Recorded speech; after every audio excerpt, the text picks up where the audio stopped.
आइए दोस्तों बात करते हैं आज 23 अप्रैल 2020 गुरुवार के मुख्य समाचार और टुडे ब्रेकिंग न्यूज के इस वीडियो में जानेंगे अपन दोस्तों आज देश भर की तमाम बड़ी खबरों को मोदी सरकार की तरफ से कुछ और ऐसे महत्वपूर्ण इंपॉर्टेंट बड़े फैसले लिए गए हैं। इसके अलावा दोस्तों चाइना से शुरू हुए उस बीमारी के वायरस को लेकर भी कुछ और बड़ी खबरें हैं। भारत में अभी उसके कुल कितने मामले सामने आ चुके हैं बताएंगे आपको, और साथ ही प्राइवेट नौकरी करने वालों के लिए, बैंक खाता वालों के लिए भी एक बड़ी खबर है। इसके अलावा दोस्तों अगर आप व्हाट्सएप चलाते हैं तो आपके लिए एक बहुत ही अच्छी खुशखबरी निकल कर आ रही है। एक एक करके सभी अपडेट्स को जानेंगे इस वीडियो में, बिल्कुल ध्यान से बने रहेगा हमारे साथ और एकदम पूरा लास्ट तक जरूर देखिएगा। मैं आपका बिना टाइम वेस्ट किए सीधे ले चलता हूं आपको पहले अपडेट में। तो देख पा रहे दोस्तों की खुशखबरी है, लॉकडाउन खत्म होने के बाद भी पेट्रोल डीजल की कीमतों में बढ़ोतरी नहीं होगी, क्योंकि पेट्रोलियम मंत्रालय ने इसको लेकर एक आदेश जारी कर दिया। जी हां, आपको बता दें लॉकडाउन के बाद भी दोस्तों BS6 पेट्रोल डीजल के लिए कंज्यूमर पर बोझ नहीं पड़ेगा। जी हां दोस्तों, सूत्रों के मुताबिक पेट्रोलियम मंत्रालय जो है ना, उसने सरकारी तेल कंपनियों से कहा कि बढ़ी हुई कॉस्ट को तेल कीमतों में मौजूदा गिरावट से एडजस्ट करें और कुछ हिस्सा ही कंज्यूमर पर डालें। और ऐसे में आपको पता होगा आजकल क्योंकि कच्चे तेल के यानी कि क्रूड ऑयल के दामों में गिरावट आ रही है, तो इसीलिए फिर लॉकडाउन के बाद भी बढ़ोतरी नहीं होगी। ठीक है, अगला अपडेट आ रहा है दोस्तों की रद्द नहीं होगी अमरनाथ यात्रा। सरकार ने अपना फैसला वापस ले लिया है। इस तारीख से अमरनाथ यात्रा शुरू होने जा रही है। जहाँ तो पहले दोस्तों सरकार ने अभी जो ये बीमारी का मसला चल रहा देश और दुनिया भर में, इसके चलते दोस्तों अमरनाथ यात्रा को रद्द करने का फैसला किया था, राइट। लेकिन सरकार ने इस यात्रा को रद्द करने के फैसले को वापस ले लिया और इस साल दोस्तों अमरनाथ यात्रा 23 जून से शुरू होगी। इससे पहले इस बीमारी के प्रकोप की वजह से श्री अमरनाथ जी श्राइन बोर्ड के चेयरमैन और उप राज्यपाल ने भी 38वीं बोर्ड मीटिंग की अध्यक्षता की और उसमें इसको रद्द करने का फैसला किया था। लेकिन अब ये 23 जून से अमरनाथ यात्रा शुरू होगी। चलिए साथ ही अगला अपडेट आ रहा दोस्तों की भारत में 15 मई के बाद से घटने लगेगी इस बीमारी से संक्रमित मरीजों की संख्या। जी हाँ, शोधकर्ताओं का यह कहना दोस्तों की भारत में इसके मरीजों की संख्या में घटोतरी शुरू हो जाएगी मई के आधे खत्म होते होते, यानी कि 15 मई के बाद ग्राफ जो है वो नीचे जाने लग जाएगा, आंकड़ा माइनस में जाने लग जाएगा। अभी तो आपको पता होगा लगातार दिनों दिन बढ़ोतरी देखने को मिल रही है, लेकिन ये अच्छा होगा अगर इसमें माइनस में आंकड़े आने लग जाए तो, कि आज इतने कम हुए, आज इतने कम हुए, तो क्योंकि दोस्तों ये भारत के लिए बहुत जरूरी है। इसलिए फिलहाल दोस्तों सरकार ने लॉकडाउन लगा रखा 3 मई तक, तब तक आप प्लीज घर से बाहर ना जाएं। और साथ ही अगला अपडेट आ रहा, देख सकते हैं आपके डॉक्टरों और हेल्थ वर्कर्स पर हमला करना अब गैर जमानती अपराध होगा। 7 साल तक की तो जेल की सजा होगी, इसके अलावा 5 लाख तक का जुर्माना देना पड़ेगा। अगर कोई व्यक्ति ऐसी हरकत करता है कि डॉक्टर या हेल्थ कर्मचारी पर हमला करता है या उनके साथ ज्यादती करता है, तो ये बिल्कुल गैर जमानती अपराध होगा। इस तरह का सरकार कानून में संशोधन करने जा रही है। कैबिनेट की बैठक में 123 साल पुराने महामारी कानून में संशोधन का फैसला किया गया। चूंकि दोस्तों अभी संसद नहीं चल रही है, इसलिए इस कानून में बदलाव के लिए कैबिनेट ने ऑर्डिनेंस को मंजूरी दी है। ऑर्डिनेंस 6 महीने के तक के लिए होता है। प्रधानमंत्री नरेंद्र मोदी की अगुवाई में बुधवार को हुई कैबिनेट बैठक में यह फैसला लिया गया। बैठक के बाद केंद्रीय मंत्री प्रकाश जावड़ेकर ने कानून के बदलाव के बारे में भी बताया। उन्होंने कहा दोस्तों की महामारी कानून 1897 में बदलाव किए गए और इसके तहत डॉक्टर्स और हेल्थ वर्कर्स को अब फायदा मिलेगा, यानी बेनिफिट मिलेगा, प्रोटेक्शन भी मिलेगा। इसके अलावा दोस्तों प्रधानमंत्री नरेंद्र मोदी 24 अप्रैल को राष्ट्रीय पंचायती राज दिवस के मौके पर देश भर में कई ग्राम पंचायतों को वीडियो कॉन्फ्रेंसिंग के जरिए संबोधित भी करेंगे। इस मौके पर प्रधानमंत्री मोदी ई ग्राम स्वराज पोर्टल और मोबाइल एप्लीकेशन भी लॉन्च करेंगे। यह पंचायती राज मंत्रालय का एक प्रयास है जो तमाम ग्राम पंचायतों को एक प्लेटफॉर्म देगा जहां से ग्राम पंचायतें अपने अपने इलाके के विकास को लेकर योजनाएं साझा कर सकेंगी। तो ये दोस्तों हमारे भारत के माननीय प्रधानमंत्री नरेंद्र मोदी जी की डिजिटल इंडिया पहल को आगे बढ़ाते हुए ग्राम पंचायतों को कनेक्ट करके एक नया मंच तैयार किया जा रहा है। इससे एटलीस्ट गाँव के विकास में फायदा मिलेगा, है ना। चलिए साथ ही फिलहाल अगला अपडेट आ रहा है कि 27 अप्रैल को सभी मुख्यमंत्रियों से भी चर्चा करेंगे पीएम मोदी। कहा कि स्वास्थ्य कर्मियों की सुरक्षा से कोई भी समझौता नहीं हो सकता। इसके अलावा 27 अप्रैल को एक बार फिर से हमारे भारत के जितने भी राज्य हैं उनके सभी मुख्यमंत्रियों के साथ में वीडियो कॉन्फ्रेंसिंग के जरिए बातचीत होगी। अब दोस्तों आप और हमको ये भी कहीं ना कहीं लग सकता है, हम सोच सकते हैं कि क्या इस बैठक के बाद 3 मई से भी आगे लॉकडाउन को बढ़ाया जा सकता है। खैर देखते हैं इस बैठक में क्या निर्णय लिया जाता है। अगर सरकार आगे भी लॉकडाउन को बढ़ाती है तो हमें बिल्कुल दिल से और ईमानदारी से लॉकडाउन का पालन करना होगा और सरकार के दिशा निर्देशों को फॉलो करना होगा, ताकि आपके परिवार के लिए, आपके खुद के लिए, हम सब के लिए बेहतर साबित होगा। चलिए साथ ही फिलहाल अगला अपडेट आ रहा दोस्तों की बिल गेट्स कौन है पता ना आपको, जो दुनिया के सबसे नंबर 1 रईस आदमी है, रिचेस्ट पर्सन ऑफ वर्ल्ड। जी हाँ, ये दुनिया के सबसे अमीर आदमी है। और ऐसे में दोस्तों माइक्रोसॉफ्ट कंपनी जो है ना, विंडोज, उसके संस्थापक भी हैं ये। और आपको बता दें दोस्तों की इन्होंने प्रधानमंत्री नरेंद्र मोदी जी को एक चिट्ठी लिखी है, पत्र लिखा, और उसमें उन्होंने लिखा दोस्तों की मुझे खुशी है कि आपकी सरकार ने इस बीमारी से निपटने के लिए असाधारण रूप से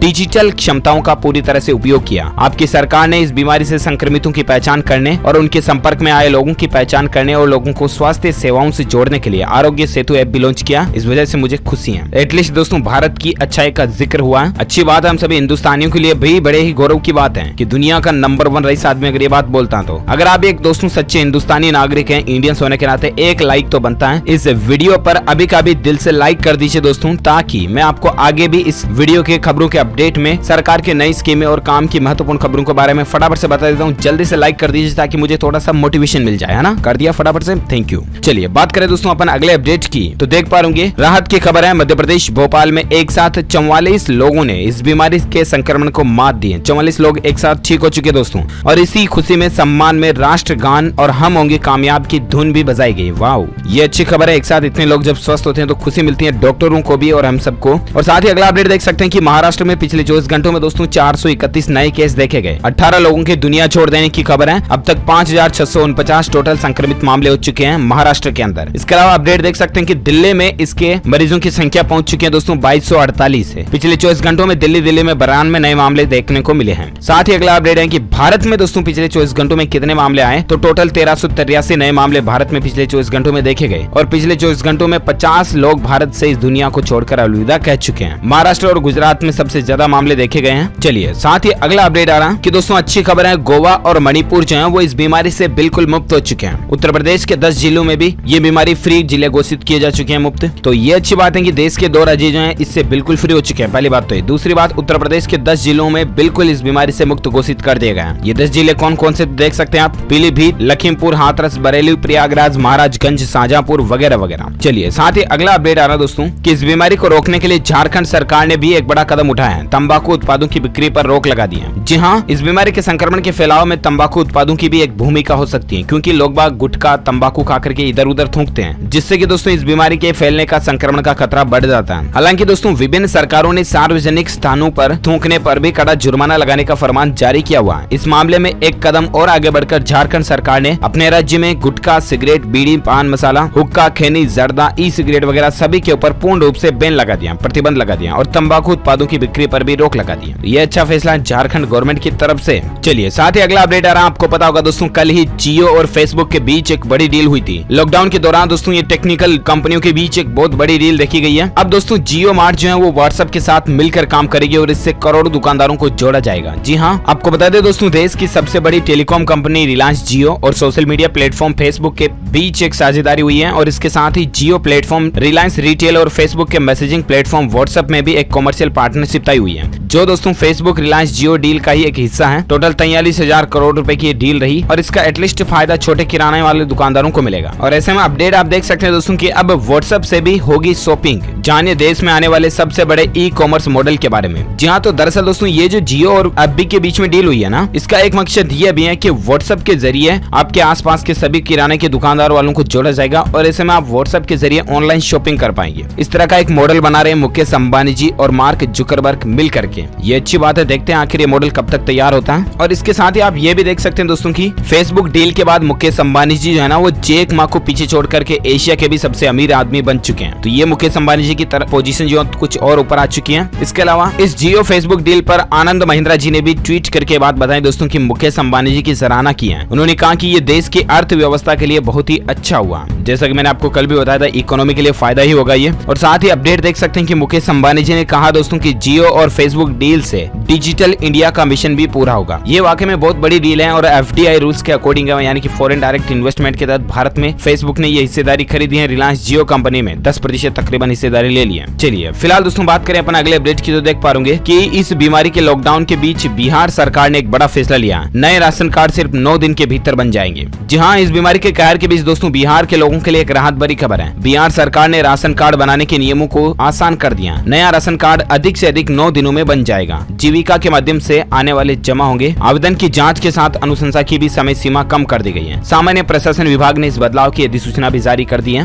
पहले 15 दिन 1 महीना भी लग जाता था, तो अब आपको 9 दिन के अंदर अंदर नया राशन कार्ड मिल जाएगा बिहार राज्य में। अच्छी बात है। अच्छा, इसके अलावा अगला अपडेट देख पा रहे कि दोस्तों लॉकडाउन में थीसिस पूरी कर सकेंगे पीएचडी के छात्र। सरकार ने एक नया प्लेटफॉर्म शोध गंगा करके लॉन्च किया। जहां इस बीमारी के संक्रमण की रोकथाम के लिए पूरे देश में अभी लॉकडाउन लगा हुआ, राइट। और ऐसे में रिसर्च से जुड़े छात्रों के लिए यानी कि पीएचडी वगैरह जो करते हैं उन छात्रों के लिए मानव संसाधन विकास मंत्रालय ने शोध गंगा नामक एक ऑनलाइन प्लेटफॉर्म लॉन्च किया, और इसके मदद से रिसर्च कर रहे छात्र विभिन्न प्रकार की थीसिस एवं अन्य पाठ्य सामग्री स्टडी मटेरियल हासिल कर सकेंगे। ये अच्छी बात है। चलिए साथ ही अगला अपडेट आ रहा दोस्तों की आज के सराफा बाजार में सोने चांदी की बात करें। सोने चांदी की कीमतों में बड़ा बदलाव देखने को मिला, और ऐसे में अभी अभी सोने का रेट क्या चल रहा है आप देख सकते हैं। कल लास्ट बाजार में सोना कितने पर जाकर के बंद हुआ, तो सोने की अलग अलग गोल्ड की क्वालिटी के अनुरूप आप देख सकते हैं। यहाँ पर टेबल में चार्ट में रेट लिस्ट है। चलिए साथ ही फिलहाल दोस्तों अगले अपडेट में जानते हैं अपना आज के वेदर न्यूज अपडेट यानी कि मौसम समाचार। तो संपूर्ण भारत का अगले 24 घंटों का मौसम पूर्वानुमान जो निकल कर आ रहा दोस्तों, उसके अनुसार असम, मेघालय, अरुणाचल प्रदेश, नागालैंड और पश्चिम बंगाल में हल्की से मध्यम बारिश के साथ कुछ जगहों पर भारी बौछारें गिरने की संभावना है। इसके अलावा उत्तर पूर्वी भारत, केरल के कुछ हिस्सों और तटीय कर्नाटक में भी कल बारिश हो सकती है। जम्मू कश्मीर, हिमाचल प्रदेश, बिहार, झारखंड, छत्तीसगढ़ और राजस्थान के भी कुछ हिस्सों में एक दो जगहों पर हल्की बारिश होने की संभावना है। चलिए साथ ही अगला अपडेट है कि नौकरी बचाओ योजना, लॉकडाउन में घर बैठे स्टाफ को 80% सैलरी देगी सरकार। जहां दोस्तों इस बीमारी की वजह से जहां दुनिया भर की अर्थव्यवस्था के सामने संकट खड़ा हो चुका है और इसी संकट को देखते हुए कर्मचारियों की सुरक्षा के लिए ब्रिटिश सरकार ने नौकरी बचाओ योजना शुरू की है और इस योजना के तहत कर्मचारियों को 80% वेतन का भुगतान सरकार देगी। इसके लिए सरकार ने कंपनियों से आवेदन भी मांगे हैं। ब्रिटेन में लॉकडाउन के कारण लगता है लाखों कर्मचारी छुट्टी पर होंगे और इसीलिए ब्रिटेन गवर्नमेंट की तरफ से यह फैसला लिया गया। और वैसे दोस्तों ऐसे फैसले भारत सरकार भी कई सारे लिए हैं, आम लोगों को फायदा देने के लिए, गरीबों को राहत देने के लिए, लॉकडाउन के दौरान राशन वगैरह देने से संबंधित कई सारे फैसले लिए, तो अच्छी बात है। अच्छा अगला अपडेट देख सकते हैं दोस्तों कि उत्तर प्रदेश के योगी आदित्यनाथ जी की कर्तव्य निष्ठता देखिए आप। 2 मिनट का मौन रख करके उन्होंने अपने पिताश्री को श्रद्धांजलि दी और फिर से वापस काम में जुट गए। उत्तर प्रदेश के मुख्यमंत्री योगी आदित्यनाथ, आपको पता होगा उनके पिताजी जो हैं वो अब हमारे बीच नहीं रहे और ऐसे में उन्होंने पत्र लिखकर अपनी मां को भावुक संदेश भी भेजा था और इसके बाद दोस्तों उन्होंने अपने ऑफिस कार्यालय से ही 2 मिनट का मौन रखा। बस उनके अंतिम कार्यक्रम में भी वो नहीं गए थे। वाकई में दोस्तों ऐसी शख्सियतों को दिल से सैल्यूट। चलिए साथ ही फिलहाल अगला अपडेट आ रहा है कि रेलवे मात्र 15 रुपए में देगा भरपेट खाना, सभी राज्यों को इसका ऑफर भी भेज दिया गया। जी आपको बता दें देश में इस महामारी के बीच दोस्तों भारतीय रेलवे की तरफ से एक बड़ा फैसला लिया गया। रेलवे ने एक नई पेशकश शुरू की है। रेलवे जो है वो केवल 15 रुपए प्रति भोजन की लागत से खाना उपलब्ध करवाएगा। रेलवे ने राज्य सरकारों को सहूलियत दी है कि वो पैसों का भुगतान बाद में भी कर सकते हैं। तो ये इंडियन रेलवे की तरफ से एक नई पहल है, अच्छी बात है। चलिए साथ ही अगला अपडेट आ रहा है कि ओयो रूम्स भी अपने कर्मचारियों की सैलरी में 25% तक की कटौती करेगी। कुछ को 4 महीने तक के लिए छुट्टी पर भी भेज दिया, ये कहना ओयो रूम्स की तरफ से। अच्छा अगला अपडेट है कि इस महामारी को लेकर दोस्तों केंद्र सरकार फोन करके भी सर्वे कर रही है। आपको भी हो सकता है इस तरह के नंबरों से कॉल आया हो, +9 फिर 19 वगैरह करके 4 अंकों के नंबर से सरकार के आजकल फोन भी आ रहे हैं। ध्यान रखिएगा फालतू फोनों पर कभी विश्वास ना करें और कोई अपना आपका पर्सनल डेटा ना दें। उस फोन कॉल में आपसे सर्वे करवाया जाता है कि आपके आसपास ऐसे मरीज है या नहीं, आपको ऐसे लक्षण पाए गए या नहीं। तो जो भी रिलेटिव ऑप्शन है वो आपको बताने हैं, 1 दबाव 2 दबाव करके, ठीक है। लेकिन ध्यान रखिएगा ठगी किसी का ना हो जाए जालसूजी के फोन में आकर के, ठीक है। अच्छा अगला अपडेट है दोस्तों एक रिसर्च में रिपोर्ट में इस बात का पता चला कि भारत में अब तक इस बीमारी के टेस्टिंग पर तकरीबन 100 करोड़ रुपए खर्च किए गए। और साथ ही नेक्स्ट अपडेट देख सकते हैं कि क्वारंटीन से भागने वालों की अब खेर नहीं होगी। स्मार्ट बैंड से निगरानी करने की तैयारी में सरकार काम कर रही है, क्योंकि दोस्तों देश भर में 20,000 से ज्यादा इसके मामले हो चुके हैं। वहीं 600 से ज्यादा लोगों ने हमारे भारत को और इस दुनिया को भी छोड़ दिया। उसके बाद दोस्तों संक्रमण की पुष्टि के बाद सरकार लोगों को क्वारंटीन कर रही है और ऐसे में क्वारंटीन लोग अगर भागते हैं, घर पे भाग जाते हैं, तो दोस्तों उन पर सरकार अब सख्त कार्रवाई करेगी। तो ध्यान रखिएगा ना। ओके दोस्तों तो इसी कड़ी में ये आज की बड़ी खबरें, मुख्य समाचार, today breaking news, India news, headlines news का अपडेट वीडियो फिनिश होता है। और हाँ साथ ही दोस्तों आप मुझे नीचे कमेंट करके जरूर बताना कि आपको क्या लगता है दोस्तों कि सरकार को 3 मई के बाद से भी लॉकडाउन को बढ़ाना चाहिए या नहीं। अभी जो भारत की स्थिति स्टेटस देख करके आपकी क्या राय है, पर्सनली आपकी राय मुझे नीचे कमेंट करके बताइएगा, मैं जानना चाहूंगा। इसका दोस्तों हमसे किसी से कोई लेना देना नहीं, बस हम खुद ही मिलकर एक सर्वे करते हैं और इसीलिए मैं आपको ये बात पूछ रहा हूँ, ठीक है। बाकी सरकार जो भी डिसीजन लेगी, जो भी निर्णय लेगी, भारत देश में जो भी अनाउंसमेंट घोषणा करेगी, उसका दिल से हम सम्मान करेंगे और ईमानदारी से उसका पालन भी करेंगे। अगर लॉकडाउन को बढ़ा भी दिया जाता है, 1 महीने, 2 महीने, 4 महीने भी बढ़ा दिया जाता है, तो भी हम दोस्तों कर्तव्य के साथ उसकी पालना करेंगे और मोदी सरकार के दिशा निर्देशों का पालन करेंगे। यही हम सबके लिए फायदा होगा, भविष्य के लिए भी बेहतर होगा। और साथ ही दोस्तों इस वीडियो को लाइक जरूर करना, दिल से लाइक करके शेयर भी करना अपने दोस्तों के साथ फेसबुक और व्हाट्सएप पर। और हाँ अगर आप DLS न्यूज पर पहली बार आए हैं ना, तो चैनल को सब्सक्राइब करके बेल आइकन भी जरूर दबा देना ताकि आपको रोजाना के ताजा अपडेट्स तुरंत मिलते रहेंगे। Thank you, take care, goodbye, जय हिंद, जय भारत, वंदे मातरम।